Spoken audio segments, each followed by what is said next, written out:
¿Alguna vez te has preguntado qué es la electricidad? ¿De dónde surge? ¿A quién le debemos su existencia? Bueno, bienvenidos y bienvenidas a una nueva serie de videos en donde explicaré la teoría básica para entender la electrónica. Yo soy Diana y en el video de hoy daré una introducción a la electricidad. Analizaremos algunos aspectos interesantes de ella, así como su origen. La electricidad es la base de todo lo que existe.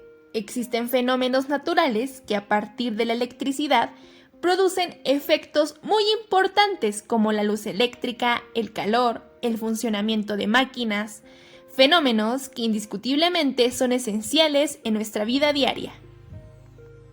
Pero a todo lo anterior, ¿qué es la electricidad? Pregunta de respuesta difícil, porque el término electricidad es demasiado amplio. Rápidamente se puede decir que es una forma de energía o un medio que actúa en la materia. Sin embargo, existe un concepto que nos ayudaría a entender mejor la electricidad: la corriente eléctrica. Esta se define como el movimiento o flujo de electrones a través de un conductor. Es importante mencionar que este movimiento no es posible sin la aplicación a dicho conductor de una fuerza especial llamada fuerza electromotriz. Ahora retrocedamos un poco. Mencionamos que la corriente eléctrica es el flujo de electrones. Pero, ¿qué es un electrón? Para responder esta pregunta, necesitamos trasladarnos al origen de todo lo existente. Bueno, no tan atrás. Trasladémonos al concepto de materia. En el siglo V a.C., Demócrito y Leucipo desarrollaron la teoría filosófica atomista, que propone que la materia no es continua y está formada por átomos, cuya traducción significa indivisible. Es decir, sostenían que si dividíamos la materia en partes cada vez más pequeñas, acabaríamos encontrando una porción que no se podía seguir dividiendo. Cabe destacar que Demócrito fue el primero en introducir el término átomo. Muchos experimentos e investigaciones después se descubrió que los cuerpos no son indivisibles, sino que por el contrario, están formados por un gran número de partículas pequeñísimas. Dependiendo del grado de unión que haya entre estas partículas, los cuerpos pueden presentarse en diferentes estados. Existen 3 estados clásicos que comúnmente nos enseñan en la escuela, sin mencionar el estado plasma o el condensado de Bose-Einstein, que solo se consigue en condiciones extremas o en experimentos de laboratorio. El estado sólido ocurre cuando el contacto entre partículas es muy fuerte. Se caracteriza por tener una forma y volumen definidos. El estado líquido ocurre cuando el contacto entre partículas están más separadas. Por lo tanto, tienen una fuerza de cohesión menor. En este caso, la materia cambia constantemente de forma para adaptarse a la del recipiente que la contiene. El estado gaseoso ocurre cuando las partículas están totalmente libres, por lo tanto no existe una fuerza de cohesión. Se caracteriza porque puede cambiar su volumen y su forma, adaptándose a cualquier espacio. Pero bueno, recapitulemos un poco. La materia es todo lo que existe en el universo, que ocupa un lugar en el espacio y que podemos ver y tocar. Incluso aquellas cosas que no podemos ver, pero sabemos que existen. En la actualidad, sabemos que la materia es divisible. Sin embargo, existe algo interesante aquí. Tomemos el ejemplo de una gota de agua. Nosotros podríamos dividirla muchísimas veces, pero llegaría un momento en el que ya no podríamos, porque perdería sus propiedades químicas que la convierten en agua. Esta última gotita de agua que dividimos recibe el nombre de molécula, Por lo tanto, una molécula es la unidad más pequeña en que se puede dividir un cuerpo y conserva aún todas las características del mismo.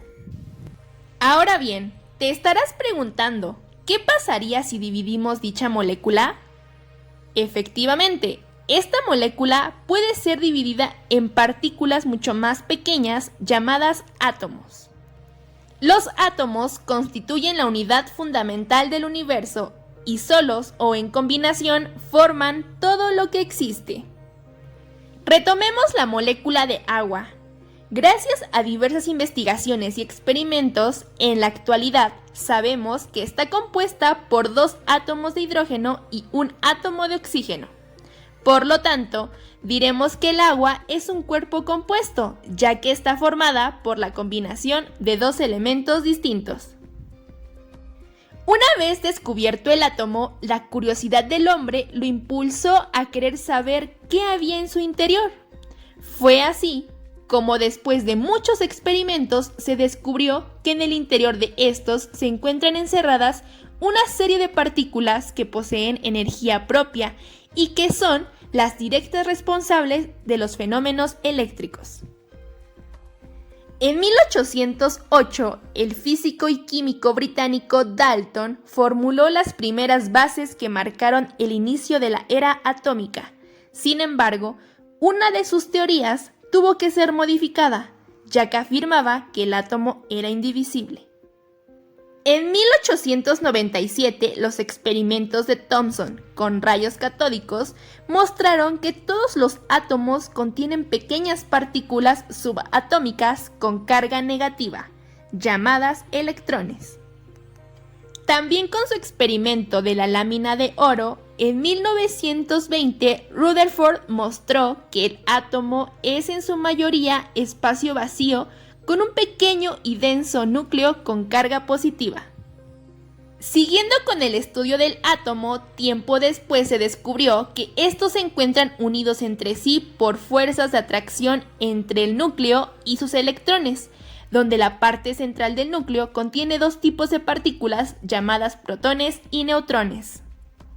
La carga negativa del electrón y la fuerza ejercida por esta se encuentra dirigida hacia adentro y tiene el mismo valor que la carga positiva del protón, cuya fuerza siempre está dirigida hacia afuera. Esto genera 2 campos eléctricos contrarios, pero de igual magnitud, por lo cual los átomos son eléctricamente neutros. En el estudio de la electricidad y la electrónica solo interesan los electrones y los protones, ya que estos son los encargados de producir los fenómenos eléctricos. Bueno, ahora sabemos que todos los efectos de la electricidad se producen debido a la existencia del electrón. De acuerdo con la teoría electrónica, esto sucede debido al movimiento de los electrones de un lugar a otro o al exceso o deficiencia de los mismos. El conocimiento de la electricidad se ha ido ampliando a través de los años por medio de experimentos en campos como el magnetismo, en las pilas eléctricas, la luz, el calor, por mencionar algunos. En el próximo video hablaremos sobre la naturaleza de los protones y electrones para atraer o rechazar otras partículas y de esta manera se pueda producir un cambio eléctrico en los átomos. Si te ha gustado este video, no olvides dejar tu me gusta y suscribirte a mi canal. Esto es todo por hoy, hasta la próxima.